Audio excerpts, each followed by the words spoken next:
Bonsoir, sœur Cécile. Content de te voir.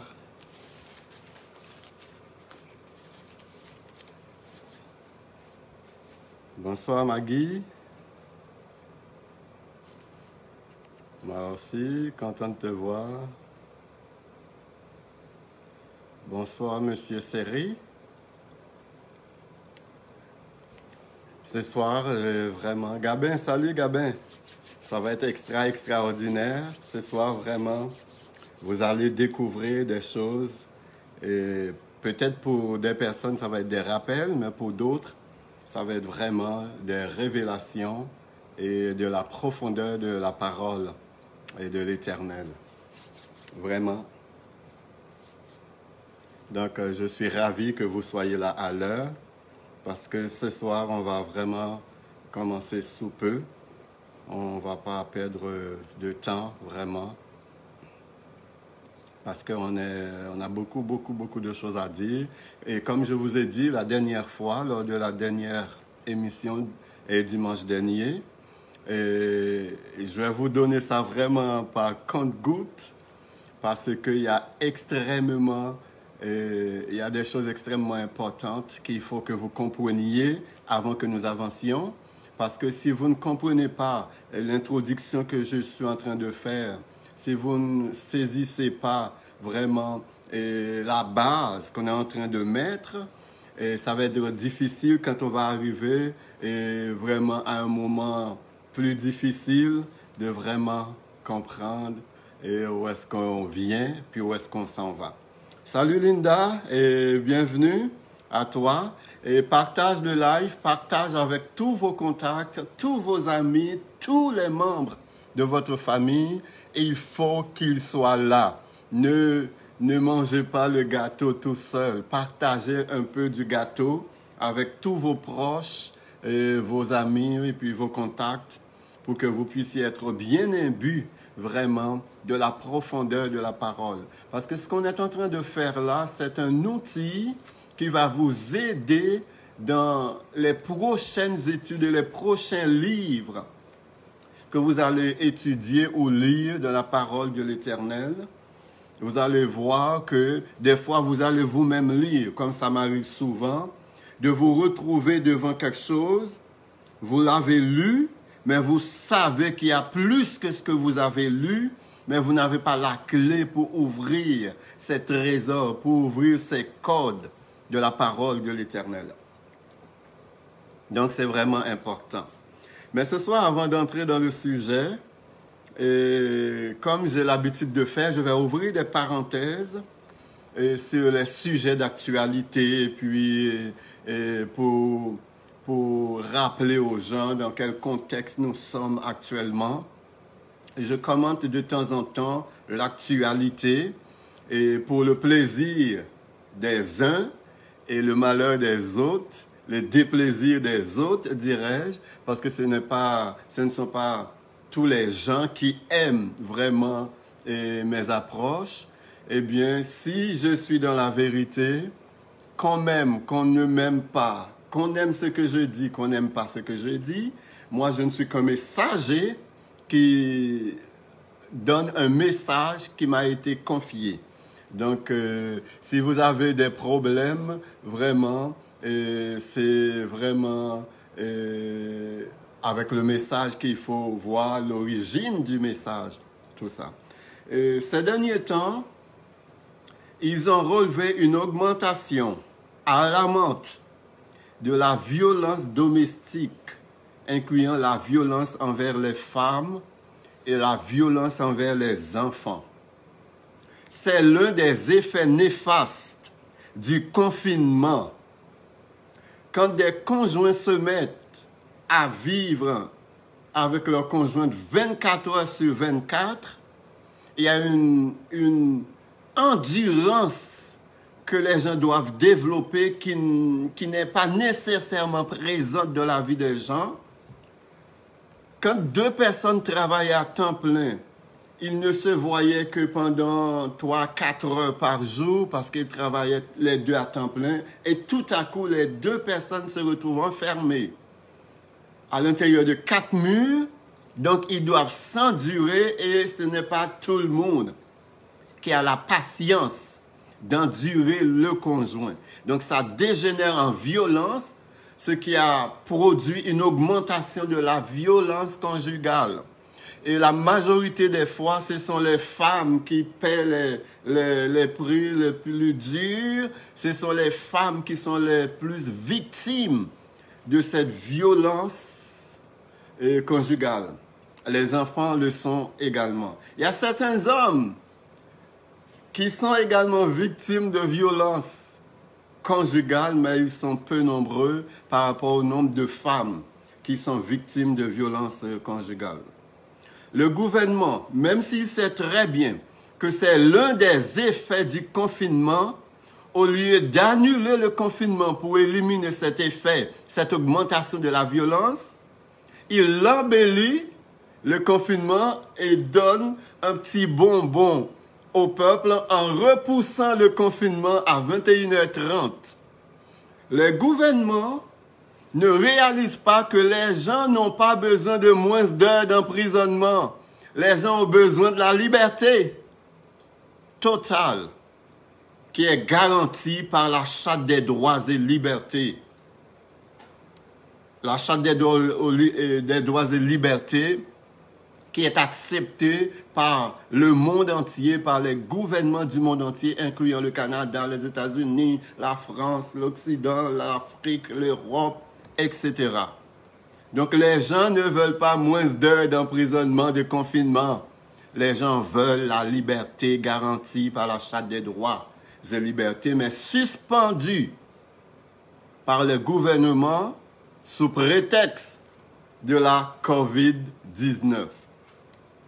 Je vais ouvrir une autre petite parenthèse sur la situation politique ou géopolitique qui s'abat en même temps pendant que la COVID-19 bat son plein, chers amis.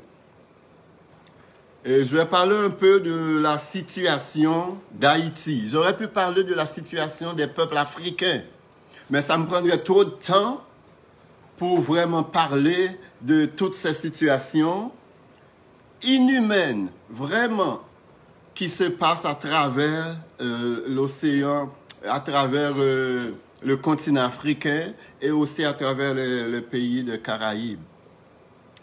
Vous savez que, spécifiquement en Haïti actuellement, les États-Unis d'Amérique ont les deux pieds sous le cou d'Haïti et le pays ne peut plus respirer. Et cela avec la complicité du Canada, la complicité de la France, la complicité de la Russie, la complicité de la Chine. Et trois de ces pays, soit les États-Unis, la Russie et la Chine, ont le droit de veto dans l'ONU. Et pour bien s'assurer que l'étranglement d'Haïti et aussi d'Afrique soit complet, ils vont s'assurer de la complicité de ces pays. Et je vais vous dire quelque chose ce soir.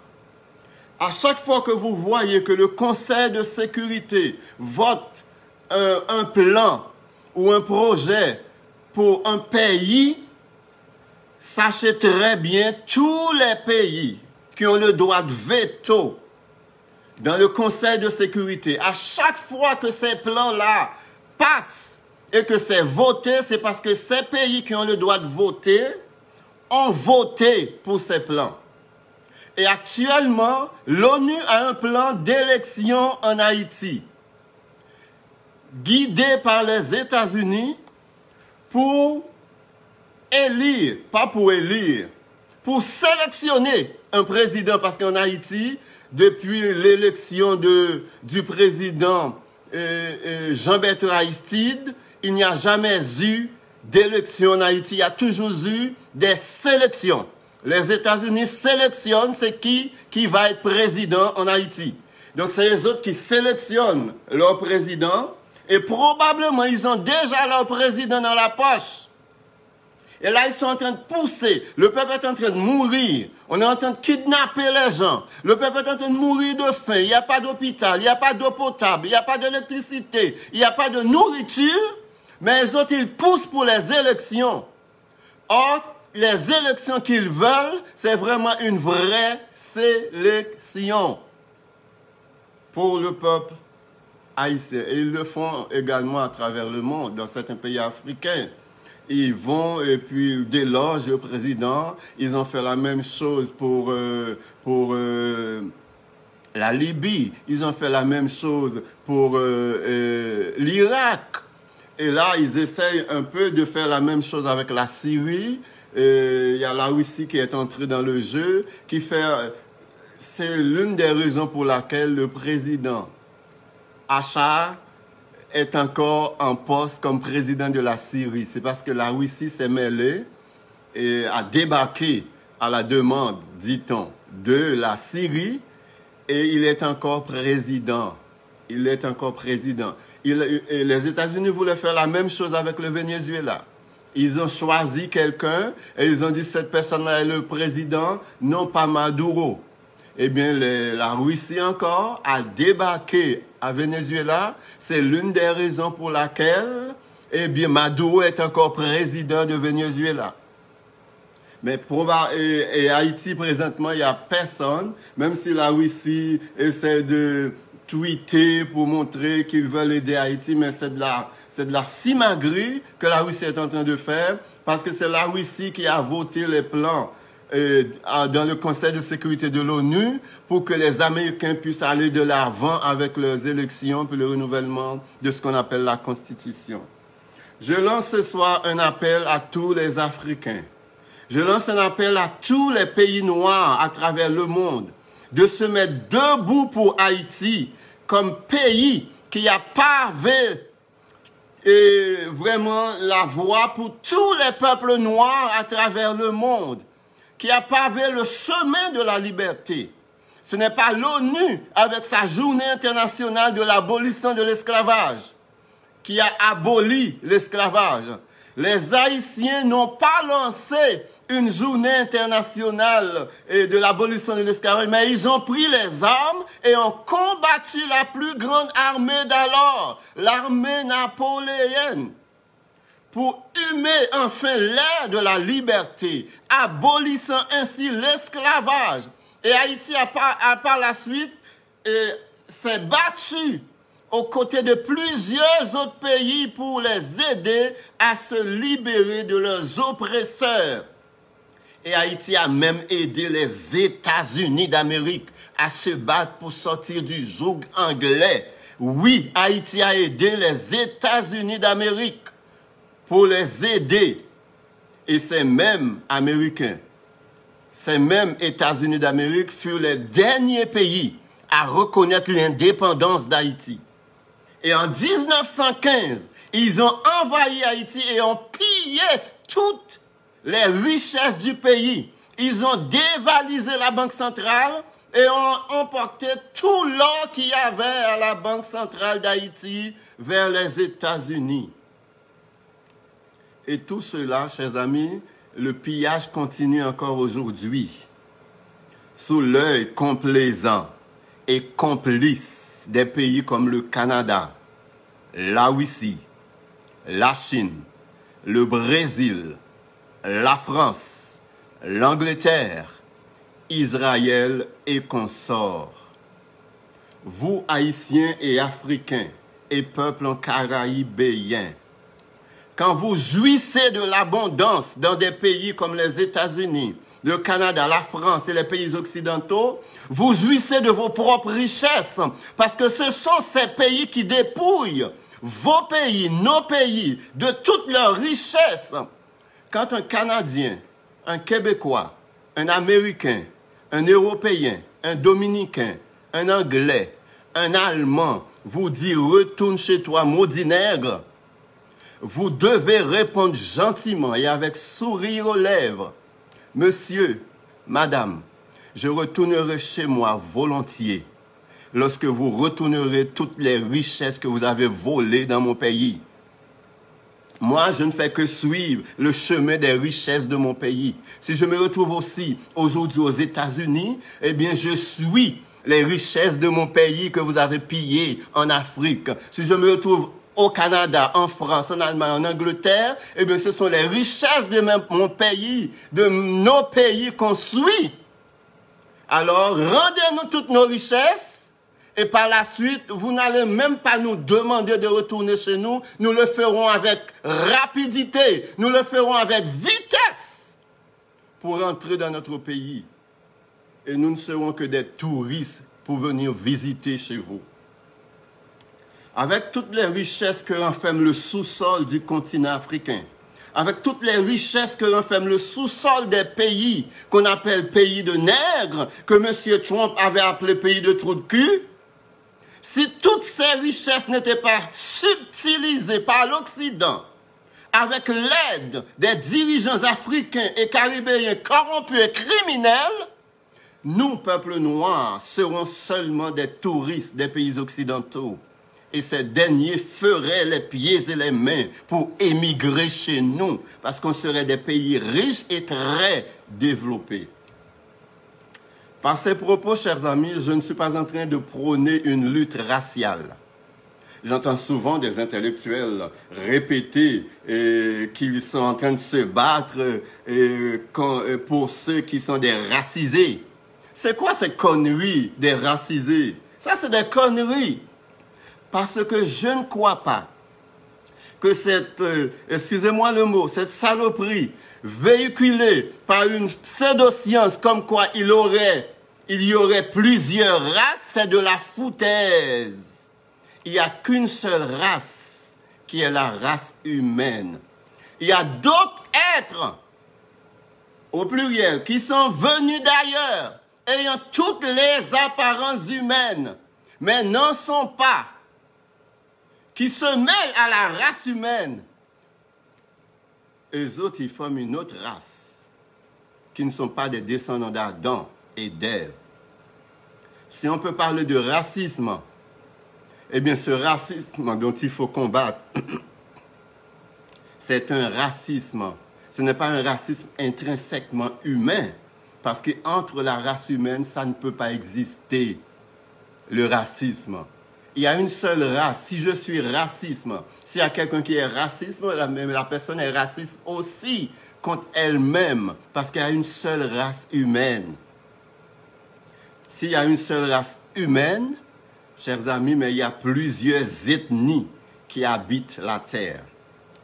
Et je vais vous dire, franchement, je m'en balance royalement de tous ceux qui ne sont pas d'accord avec moi, parce que je sais c'est la pure vérité.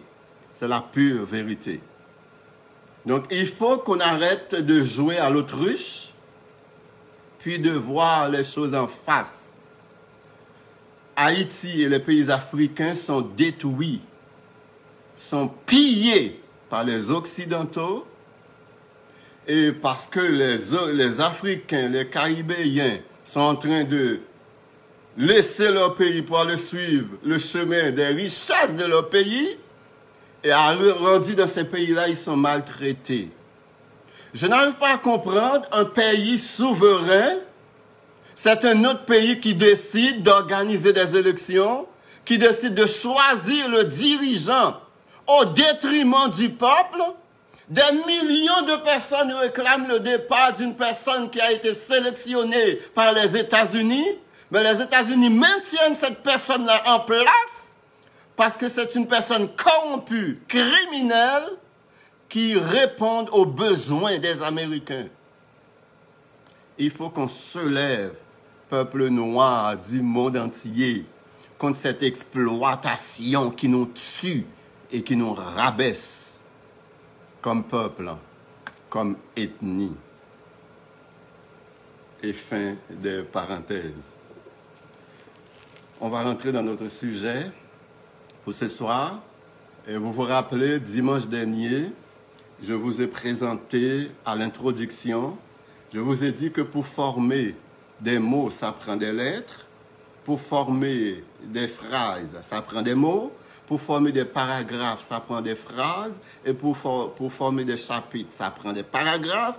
Et pour écrire un livre, ça prend des chapitres. Eh bien, dans un livre, il y a des chapitres qui sont plus importants que d'autres. Dans un chapitre, il y a des paragraphes qui sont plus importants que d'autres. Dans un paragraphe, il y a des phrases qui sont plus importantes que d'autres. Et dans une phrase, il y a des mots qui sont plus importants que d'autres. Et dans un mot, il y a des lettres qui sont plus importantes que d'autres. Ainsi, dans les 66 livres de la Bible, il y a des livres qui sont plus importants que d'autres. Et dans ces 66 livres, il y a 1289 chapitres. Et dans ces chapitres, il y a des chapitres qui sont plus importants que d'autres. Et dans ces 1289 chapitres, il y a 31 171 versets. Et dans ces 31 171 versets, il y a 304 901 mots. Et dans ces 304 901 mots, il y a 4 073 275 lettres. Donc, vous comprendrez que s'il y a des livres qui sont plus importants que d'autres dans les 66 livres, il y a aussi des chapitres qui sont plus importants que d'autres dans les 1289 chapitres. Il y a des versets qui sont plus importants que d'autres. Il y a des mots qui sont plus importants que d'autres. Et il y a des lettres qui sont plus importantes que d'autres. Et dans cette étude, chers amis, qui va à un moment donné être concentrée sur un seul mot de la Bible, et ça va être le mot le plus important des vraiment 304 901 mots qu'il y a dans la Bible. Ça va être le mot le plus important. Et ce mot le plus important se retrouve dans le verset le plus important de toute la Bible, Genèse chapitre 1er, verset 1er. Pour ce soir, ce que je vais vous donner, c'est toutes les lettres de l'alphabet hébraïque avec leur équivalent en nombre et en chiffres. Parce qu'il y a des lettres qui valent des nombres, il y a des lettres qui valent des chiffres. Un nombre, c'est quand il y a deux chiffres. On a un nombre quand il y a deux chiffres. Et dès qu'on a un seul chiffre, eh bien, c'est un chiffre. C'est un chiffre qu'on a. Donc, je vais vous donner toutes les 22 lettres de l'alphabet.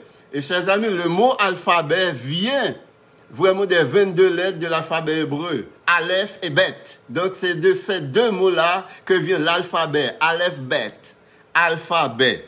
Donc, ça vient des 22 lettres hébraïques qui forment l'alphabet hébraïque. Donc, la première lettre de l'alphabet, c'est Aleph. Et je vais aussi vous donner, parce que non seulement la lettre a un chiffre, un nombre correspondant, mais aussi la lettre a une forme. Et la forme a une histoire. Et c'est à partir de toutes ces combinaisons qu'on va tirer dans le premier mot de toute la Bible, Bereshit, qu'on va tirer toutes les prophéties concernant Yeshua, sa première venue, le péché d'Adam dans le jardin d'Éden, quand est-ce qu'il a péché, après sa naissance, sa création, la seconde venue de Yeshua, l'établissement du règne messianique, etc., etc., etc. Donc, branchez-vous bien et j'espère que j'espère que vous avez acheté votre calepin et vous prenez des notes vraiment pour que vous puissiez bien suivre. Parce que moi, je ne fais pas confiance à ma mémoire, ok? Je ne fais pas confiance à ma mémoire, j'oublie vite et souvent. C'est pour cette raison, j'écris beaucoup. J'écris beaucoup parce qu'une fois consigné sur papier ou sur ordinateur, ça ne s'oublie pas. C'est difficile d'oublier ce qui est écrit, vraiment. Et l'exercice d'écrire, on mémorise beaucoup plus et beaucoup plus longtemps lorsqu'on écrit. Parce que lorsqu'on fait le geste physique d'écrire, en même temps, on écrit ça dans notre mémoire. Donc, ça reste plus longtemps dans notre mémoire lorsqu'on l'écrit physiquement sur un manuel d'écriture. Donc, la première lettre de l'alphabet hébreu, c'est Aleph. et sa valeur c'est 1. Et la forme de cette lettre, c'est la tête d'un taureau ou d'un bœuf. Et les formes sont très importantes et vous allez comprendre ça lorsqu'on va se concentrer sur Bereshit, le premier mot de Genèse, qui veut dire au commencement. La deuxième lettre, c'est Bet, qui égale à 2, et ça a une forme d'une tente ou d'une maison. Extrêmement important. La troisième lettre, qui est Gimel, sa valeur, c'est 3, et sa forme, cunéiforme, c'est vraiment un chameau. La quatrième lettre, Dalet, ça a une forme de porte, et sa valeur, c'est 4. La cinquième lettre, He, H-E-H, je vais vous les épeler aussi, parce que ça se peut qu'il y ait des gens qui peuvent avoir de la difficulté à les écrire. Donc, Dalet, c'est D-A-L-E-T, qui est la quatrième lettre, équivaut 4. He, H-E-H, qui est la cinquième lettre de l'alphabet, équivaut 5. Donc, la forme de cette lettre, c'est un homme avec les mains dans les airs. Vav, la sixième lettre, V-A-V, eh bien, ça a une forme d'ongle. Cette lettre a la valeur de 6. La septième lettre, Zayin, Z-A-Y-I-N, vaut 7, et ça a la forme d'une arme, pas une arme à feu, mais une arme pour couper, pour hacher, pour trancher. La huitième lettre, Chet, C-H-E-T, vaut 8, et ça a la forme d'une clôture. La septième lettre, Tête, T-E-T, égale 9, et ça a la forme d'un serpent qui est enroulé. Un serpent qui est enroulé. La dixième lettre, Yod, qui vaut 10, ça a la forme d'une main. La onzième lettre, Kaf, Yod c'est Y-O-O-D, Kaf c'est K-A-F, ça égale 20. Vous voyez, les 9 premières lettres, c'est de 1 à 9. Mais à partir de 10, ça va aller par bond de 10. La dixième lettre, c'est Yod, égale 10, qui a la forme d'une main. Et la onzième lettre égale 20, qui a la forme d'une paume, la paume de la main. Et la douzième lettre, la Med, L-A-M-E-D, égale 30, qui a la forme d'un instrument, pas un instrument de musique, mais un instrument pour contrôler les bétails, comme un bâton de berger. C'est pour contrôler les moutons. La 14e lettre, ou la 13e lettre, Mem, M-E-M, égale 40, et ça a la forme des ondes, comme lorsqu'il y a des petits vagues, et puis il y a des ondes dans les eaux. La 14e lettre, Nun, N-O-O-N, c'est pas midi en anglais, non. C'est vraiment une autre affaire. Et ça équivaut à 50, et sa forme, c'est une forme de poisson. Samek, S-A-M-E-C-H, égale 60. Chers amis, tout ce que je suis en train de vous dire là, ça peut paraître plate, ça peut paraître endormant, mais il faut comprendre ces choses-là pour vraiment comprendre lorsqu'on va arriver. Parce qu'il va y avoir à un moment donné des chiffres, des calculs qu'on va faire. Et on va voir, c'est là qu'on va voir la valeur de ce qu'on est en train de faire maintenant. Ayin, A-Y-I-N, égale 70, ça a la forme d'un œil. P, P-E-H, la 17e lettre, eh bien, ça égale à 80 et ça a la forme d'une bouche. Tsadi, T-S-A-D-I, la 18e lettre, égale à 90 comme nombre et ça a la forme d'un hameçon que les pêcheurs utilisent pour attraper les poissons. La 19e lettre de l'alphabet, c'est Kof, Q-O-O-F, qui égale à 100. Comme je vous ai dit, lorsque là, on est arrivé à la 10e lettre. Les autres lettres, c'est pas bon de 10, leur valeur numérique. Mais une fois qu'on est rendu à 100, les autres lettres, c'est pas bon de 100. Donc, la 19e lettre qui est égale à Kaf, égale à 100, et ça ressemble à un dos de la main. La 20e lettre, Resh, qui est égale à 200, ça ressemble à la tête d'un homme. La 21e lettre, qui est Shin, qui est égale à 300, ça ressemble à des dents. Et la 22e et dernière lettre de l'alphabet hébraïque, Tav. Lorsque la Bible dit l'Éternel est Aleph et Tav, ça veut dire la première et la dernière lettre de l'alphabet, il est le commencement et il est la fin. Et Tav vaut 400 et ça a la forme d'un signe. Donc voilà les 22 lettres de l'alphabet hébraïque, leur équivalent en chiffres et en nombres, et leur forme physique.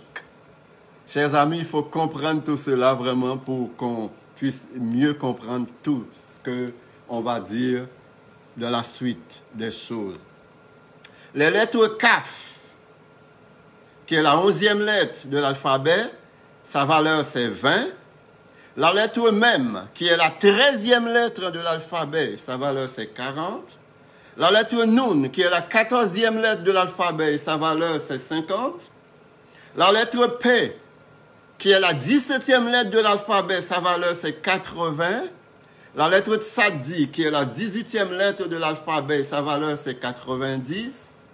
Eh bien, toutes ces lettres-là changent de forme lorsqu'elles se retrouvent à la fin d'un mot. Donc, les formes des lettres varient pour certaines lettres de l'alphabet hébreu. Donc, on peut voir une lettre qui ressemble à quelque chose dans une phrase, puis dans une autre phrase, ça ressemble à quelque chose d'autre, dépendamment où est située la lettre de l'alphabet. La première lettre de l'alphabet hébreu, c'est 1, et la dernière lettre de l'alphabet hébreu, c'est 400. Et quand tu prends la première lettre de l'alphabet, et que tu prends la dernière lettre de l'alphabet, la première lettre Aleph, puis tu prends la dernière lettre de l'alphabet, qui est Tav, et tu prends la lettre qui est au milieu de l'alphabet, ça forme le mot Emed, qui veut dire la vérité, c'est vrai.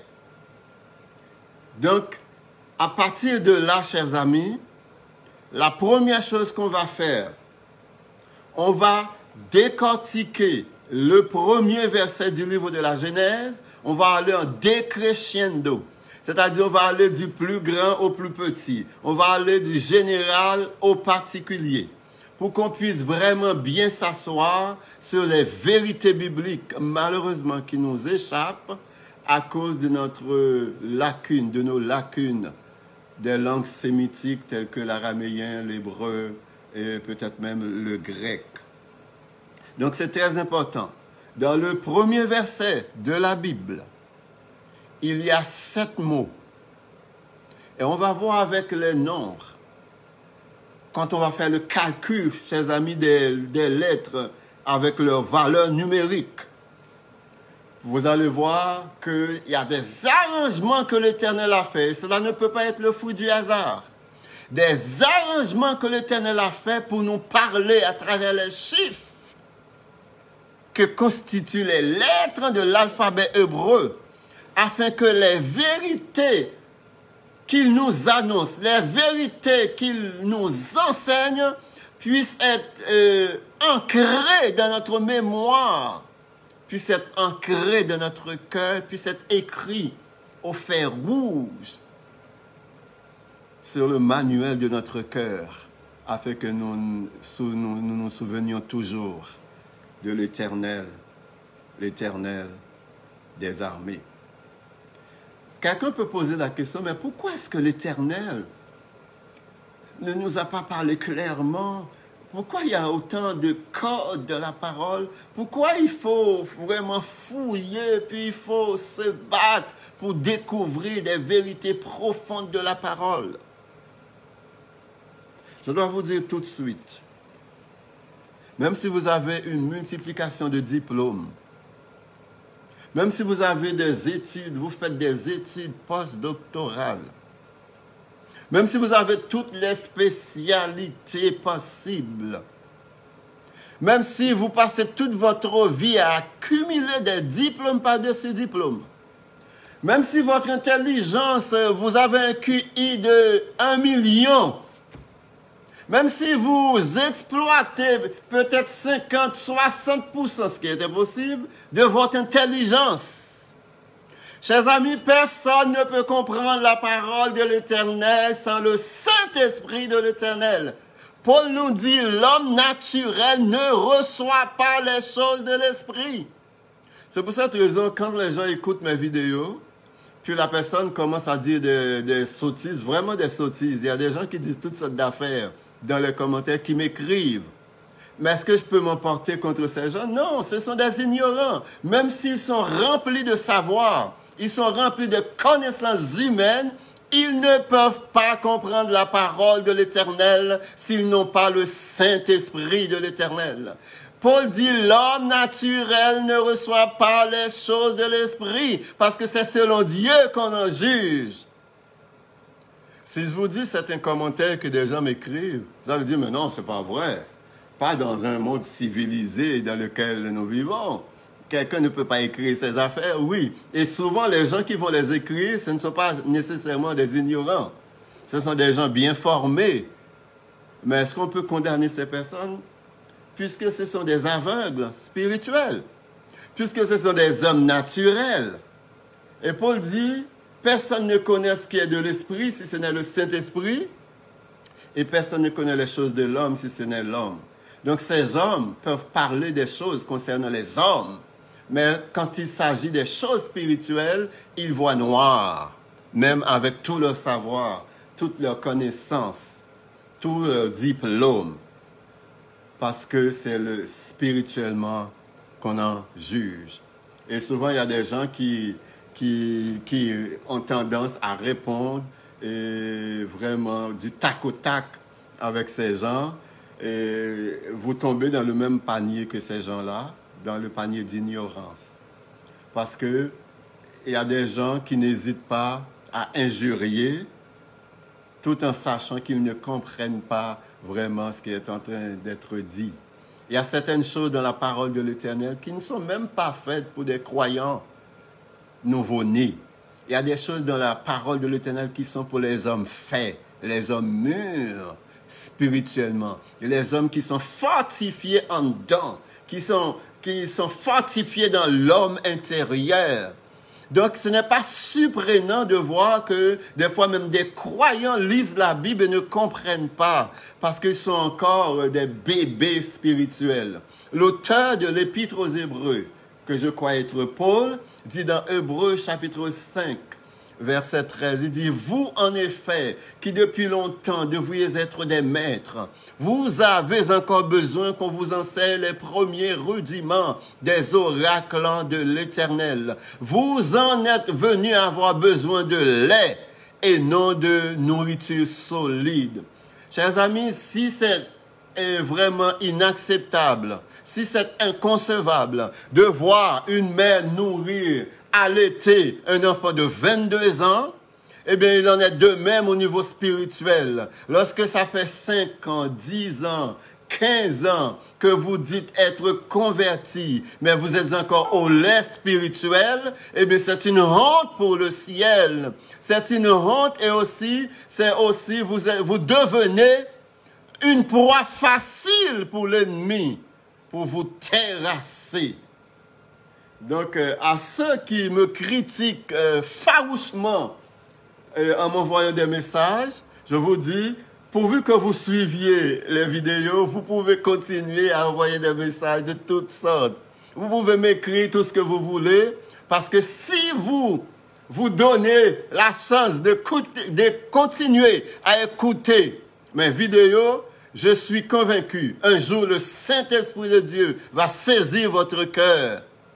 Et vous allez pleurer amèrement d'avoir été si radical envers la parole de l'Éternel des armées. Donc, chers amis, prenons ce petit repas que je vous ai servi ce soir pour que vous puissiez commencer à mettre les piliers en face, les piliers par terre, pour que lorsqu'on va arriver vraiment dans les choses les plus solides, là je commence vraiment avec un peu de lait spirituel, même si vous n'êtes pas tous au même niveau. Puis là, après, je vais vous donner un peu de bouillie, qui est plus solide que le lait. Puis avec le bouilli, bon, on peut voir, est-ce qu'on peut vous donner la patate pilée. La patate pilée, c'est encore plus solide que la bouillie.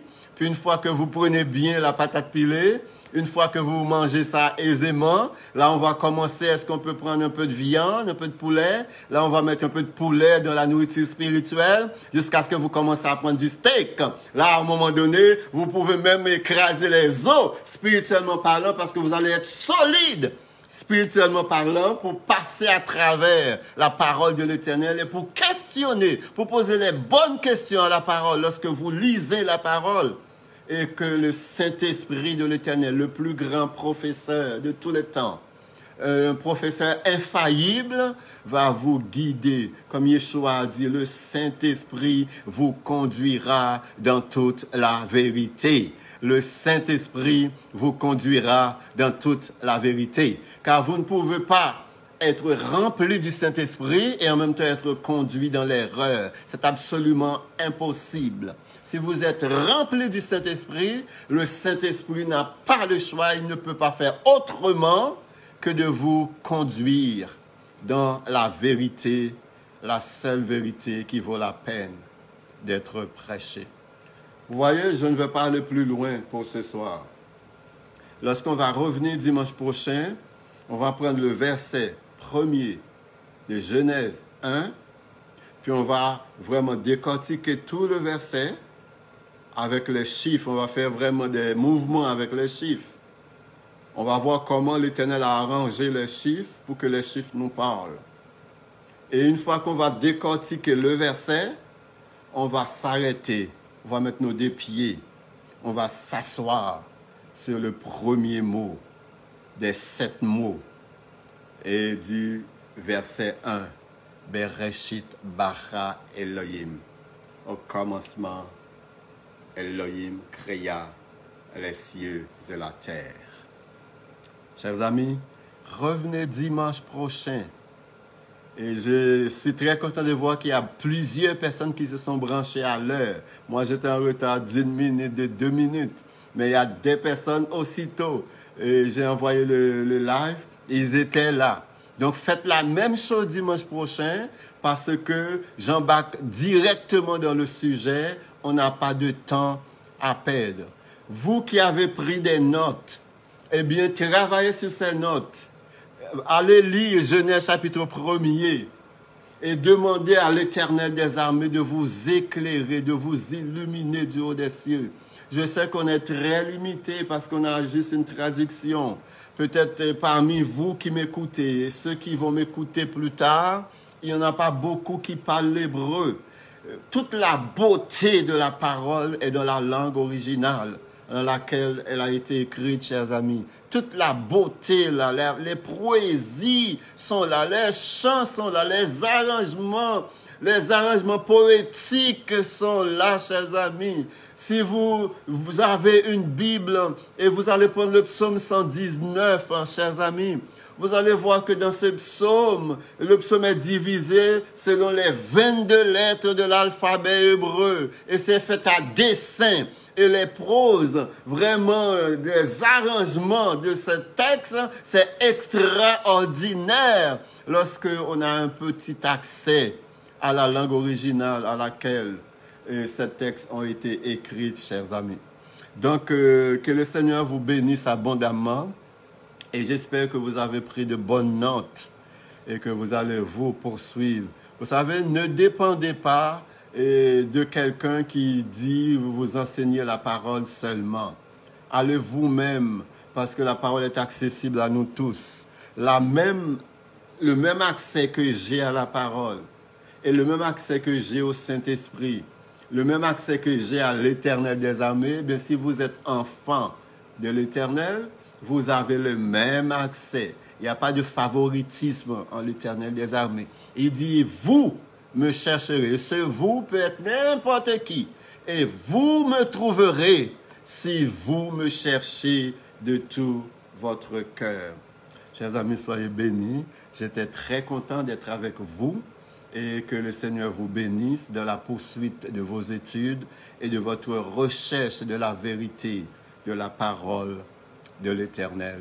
Donc, à dimanche prochain, que le Seigneur vous bénisse. Vous voyez, je ne vous ai pas gardé longtemps pour ce soir et je vais le faire comme ça parce que ça ne sert à rien de vous donner et puis que ce sont des paroles qui tombent à terre. Je n'ai pas d'enseignement à gaspiller. Je n'ai vraiment pas d'enseignement à gaspiller. Ce sont des enseignements si profonds. Ce sont des enseignements si extraordinaires. Je ne peux pas me permettre de les gaspiller. Et vous aussi qui écoutez, vous ne pouvez pas vous permettre non plus de les gaspiller. Donc, il suffit de prendre chaque morceau, de les mâcher, de les ruminer, puis de les avaler, puis vraiment d'en faire l'objet de vos recherches et de votre méditation. Que l'Éternel vous bénisse abondamment. Soyez bénis.